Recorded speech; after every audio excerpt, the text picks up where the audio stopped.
Learning stock market day 2। তো previous ভিডিওতে বলছিলাম যে মার্কেট কীভাবে কাজ করে, মার্কেটে বেসিক অ্যাডভান্স কী কী জানতে হবে সেই সব বিষয়ে বলছিলাম। তো ওটারই নেক্সট পার্ট নিয়ে চলে আসছি তোমাদের জন্য।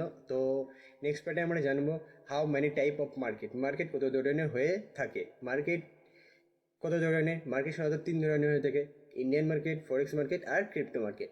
ইন্ডিয়ান মার্কেট কি, এটা আমাদের মেন কনসেপ্ট, তো এটা আমরা পরে বলেছি। আগে ফরেক্স মার্কেটটা একটু শুনে নিই। ফরেক্স মার্কেট ইন্ডিয়া ইনলিগ্যাল। ফরেক্স মার্কেট কি, বাইরের দেশের যে মার্কেট সেটাকে বলা হয় ফরেক্স মার্কেট। ওকে। ক্রিপ্টো মার্কেট আমাদের যে কয়েনগুলো থাকে, ক্রিপ্টো কয়েন, যেমন বিটকয়েন, ইথিরিয়াম, বিভিন্ন কয়েন থেকে যেগুলো আমরা ট্রেডিং বা ইনভেস্ট করি সেগুলো হলো ক্রিপ্টো মার্কেটে করে থাকে। ক্রিপ্টো মার্কেট অনেক বড় মার্কেট, ইন্ডিয়ান মার্কেট থেকে অনেক বড়। তো ক্রিপ্টো মার্কেটে আমাদের এই ভিডিওটা আমরা ক্রিপ্টো মার্কেটে বেশি কিছু জানবো না। ক্রিপ্টো মার্কেটের জন্য আমরা অন্য একটা ভিডিও বলবো, crypto market based, Indian market based, এই বিষয়ে আমরা পরে জানবো। তো আমাদের মেন টপিক যেটা হলো ইন্ডিয়ান মার্কেট, সেটা বিষয়ে আমি বলি। ইন্ডিয়ান মার্কেটে সাধারণত আমরা দুটো জিনিস করে থাকি, একটা ইনভেস্টমেন্ট আর একটা ট্রেডিং।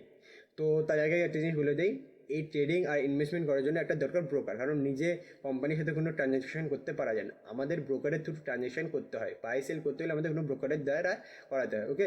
ব্রোকার ট্রাস্টেড না হলে অনেক অসুবিধা হয়, টাকার ট্রানজ্যাকশন করতে অনেক অসুবিধা হয়ে থাকে, উইথড্রল নিতেও অসুবিধা হয়, ডিপোজিট করতে অসুবিধা হয়। তো এইগুলোর সমস্যার জন্য আমি দুটো ব্রোকার বলেছি, একদম best broker, Indian number 1 broker, একটা হলো গ্রো আর একটা হলো ধান। এই দুটো বেস্ট ব্রোকার, লিঙ্ক ডিসক্রিপশন আছে, গিয়ে অ্যাকাউন্ট ওপেন করো। কোনো যদি প্রবলেম হয় আমাকে ডিএম করো, আমি হেল্প করবো। ওকে, ঠিক আছে। তো আমাদের মেন টপিক ছিল যেখানে কোথায়, ইনভেস্টমেন্ট আর ট্রেডিং। ইনভেস্টমেন্ট কি, ইনভেস্টমেন্ট হলো 3 ধরনের: long term investment, short term আর মিড টার্ম। লং টার্ম কি, যখন আমরা কোনো লম্বা সময়ের জন্য ইনভেস্টমেন্ট করে থাকি। লং টার্ম বলতে এই 10 বছর, 5 বছর, 15 বছর জন্য যে ইনভেস্টমেন্টটা করে থাকি সেটা হলো লং টার্ম ইনভেস্টমেন্ট। কোনো এসআইপি করলাম লম্বা সময়ের জন্য, কোনো ইটিএফ ইনভেস্ট করলাম, বা কোনো শেয়ার হোল্ড করে রাখলাম লম্বা সময়ের জন্য, সেটা হলো লং টার্ম ইনভেস্টমেন্ট। বেশ, মিড টার্ম ইনভেস্টমেন্ট কি, যখন আমরা কোনো শেয়ার হোল্ড করি না লম্বা সময়ের জন্য না শর্ট সময়ের জন্য, লং টাইমের জন্য না শর্ট টাইমের জন্য, মিড টাইমের মধ্যে হোল্ড করি, মানে 1-2 বছরের মধ্যে 1-2 বছর হোল্ড করতে, সেটা হলো মিড টার্ম ইনভেস্টমেন্ট। ওকে। এবার যে শর্ট টার্ম, আশা করি বুঝতে পেরে গেছো শর্ট টার্মকে। শর্ট সময়ের জন্য মানে যে 1 সপ্তাহ, 2 সপ্তাহ, 1 মাস, 6 মাস, 2 মাস, 1 ইয়ারের জন্য যে আমরা ইনভেস্টমেন্ট করে থাকি সেটা হলো শর্ট টার্ম ইনভেস্টমেন্ট। এবার আসছে ট্রেডিংয়ের কনসেপ্টে। ওকে, ট্রেডিংয়ের কনসেপ্টে এটা খুবই ইম্পর্টেন্ট কনসেপ্ট আর এটা খুবই বড় কনসেপ্ট। তো আমি এই ট্রেডিংয়ের কনসেপ্টে যাওয়ার আগে আমি একটা জিনিস বলে দিই, এখানে দুটো যেটা ইম্পর্টেন্ট, আমি এরপরে এই বিষয়ে আমি ভালো করে ভিডিও বানাবো, তবে যেটা জানার দরকার সেটা এখন বলে দিচ্ছি। এইটুকুটা জানানোর জন্য আমাকে বলতে হবে ভলিউমটা কী, জানতে হবে ভলিউমটা কী আর লেভারেজটা কী। তো ভলিউমটা কী, ভলিউমটাকে বলে দিই, যখন আমরা কোনো ট্রেড বাই সেল করি, তখন আর যেটা ট্রানজ্যাকশনটা করি সেটা হলো ভলিউম। মানে একটা বায়ার যখন বাই করে তার জন্য কী দরকার, একটা সেলার। ওকে, যখন বায়ার আর সেলারের মধ্যে যে ট্রানজ্যাকশন হয় তখন একটা ভলিউম ক্রিয়েট হয়। এই ট্রানজ্যাকশনে হলো একটা ভলিউম ক্রিয়েট হলো, তো এটা হলো ভলিউম। এরকম যদি 1000টা ট্রানজ্যাকশন হয় তবে ভলিউম কত হবে, 1000। ওকে। তারপরে আসছে কি বলছিলাম, মার্জিন আর লেভারেজটা কি, ধরো কোনো একটা শেয়ারের দাম 1000 টাকা। ওকে, এবার আমাদের কাছে অত 1000 টাকা নেই, আমাদের কাছে 200-300 টাকা আছে। ওই 200-300 টাকাতে আমরা ওইটা কী করে বাই করব, তো ওখানে আমরা ইউজ করবো লেভারেজ।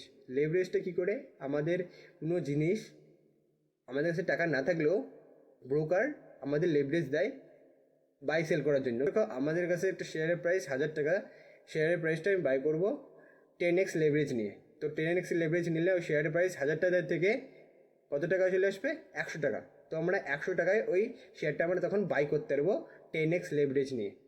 তো লেভারেজ নেওয়াটা একটু রিস্ক আছে, পরে ভিডিওতে ভালো করে বলবো, কারণ লেভারেজের কনসেপ্টটা মার্জিনের কনসেপ্টটা একটু ডিফারেন্স, তো দুটোই ইম্পর্টেন্ট, সেটা জানবো। প্লাস ভলিউম একটা ভালো ইম্পর্টেন্ট কনসেপ্ট, যেটা আমি পরে ভালো করে জানবো। আমি জাস্ট বলে দিলাম আমাদের ট্রেডিংটা কি এটা জানার জন্য লাগবে, তার জন্য আমি একটু ভলিউম আর মার্জিন লেভারেজটা কি বলে দিলাম। তো ট্রেডিংটা কীভাবে বলি, ট্রেডিং হলো খুব শর্ট টাইমের জন্য বাই সেল করি, আমরা দিনেই বাই করি দিনেই সেল করি, যাকে ইন্টারডে ট্রেডিংও বলা হয়। ওকে, ট্রেডিংয়ের রিস্ক খুবই হাই থাকে এখানে, ভলিউম কারণ খুব বেশি থাকে, যেটা আমি বললাম ভলিউমটা কি, ভলিউম খুব বেশি থাকে। আর ট্রেডিং স্পেশালি ইন্ডেক্সে করা হয়। ট্রেডিং আমরা দুভাবে করে দেখি, একটা স্টক অপশানে আর একটা হলো অপশান অ্যান্ড ফিউচার। তো স্টক অপশানটি কি আমি আগে বলে দিই, স্টক অপশানটা কি, স্টক অপশান হলো একটা এক্সাম্পল দেবে তাহলে ভালোভাবে বুঝতে পারবে। স্টক বলতে শেয়ার। ওকে, এবার যখন আমরা কোনো শেয়ার বাই করি সাধারণত কী করি, হোল্ড করি। যখন আমাদের প্রফিট বা লস দেখাবে তখন আমরা সেটাকে সেল করি, মানে কিছু দিন হোল্ড করি, 1-2 মাস, 3 মাস, 4 মাস, 1 সপ্তাহ ইনভেস্টমেন্ট করে কথায়। তো আমরা কী করে এটাতে ট্রেডিং করব, কী করে স্টকে ট্রেডিং করবো কী করে?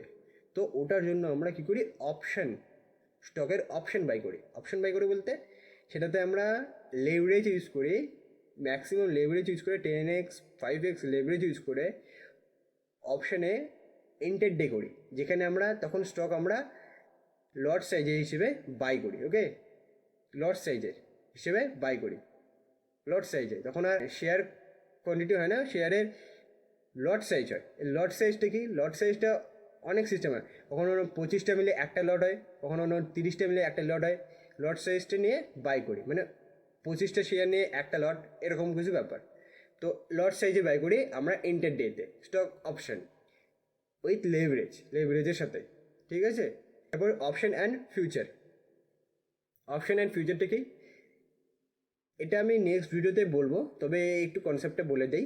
অপশন অ্যান্ড ফিউচার এটা বহু ইম্পর্টেন্ট কনসেপ্ট, এটা বহু বড় কনসেপ্ট, কারণ অপশানে জানতে হবে প্রিমিয়াম কীভাবে ডিসাইড হয়, কল অপশান কী, পুট অপশান কী, এগুলো জানতে হবে। এটা সাধারণত ইন্ডেক্সে করা হয়, যেমন নিফটি ব্যাংক, আরও অনেক ইন্ডেক্স আছে যেগুলোতে করাতে হয়। ইন্ডেক্সটা কি এটাও আমি নেক্সট ভিডিওতে বলবো, কারণ এটা একটা ইম্পর্টেন্ট আর এটা বড় টপিক, তো আমি ভিডিওটাই বড় করতে চাচ্ছি না। আর ভলিউম এখানে খুব বেশি থাকে, মানে ইন্ডেক্সে যেটা বললাম ভলিউমটা খুব বেশি থাকে এখানে। ভলিউমের কাজ কি, ভলিউম আমাদের বলে দেয় যে এখানে কতগুলো ট্রেড হচ্ছে। মানে যদি ভিডিওটা ভালো লাগে लाइक করবে, शेयर করবে, चैनल को सब्सक्राइब करবে ना, और नेक्स्ट वीडियो और भी इंटरेस्टिंग होने वाला है। और नेक्स्ट वीडियो में हम बताएंगे ऑप्शन डीलिंग में प्रीमियम कैसे डिसाइड होता है।